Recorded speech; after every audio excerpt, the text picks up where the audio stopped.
Blessed love to the family.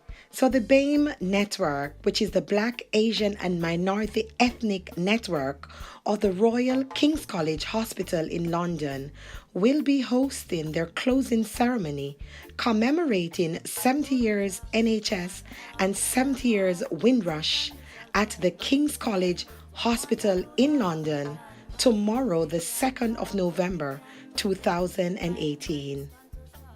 I, Real Empress Yudah, was the main motivational speaker at the opening ceremony on the 5th of October, and as such has been requested by popular demand to return for the closing ceremony, where I will be the motivational speaker on the 2nd of November.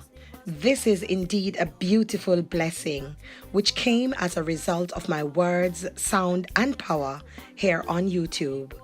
I would like to thank Patricia Ejiofor and her team at the King's College Hospital in London for choosing me, Real Empress Yudah, to represent Jamaica as the diaspora.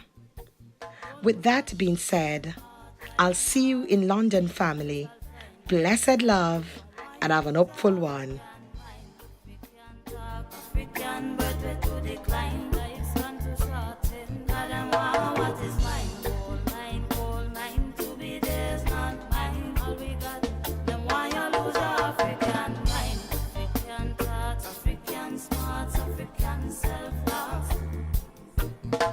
Morocco, Algeria, that be African mind. Libya, Egypt, come Shakwa of Africa.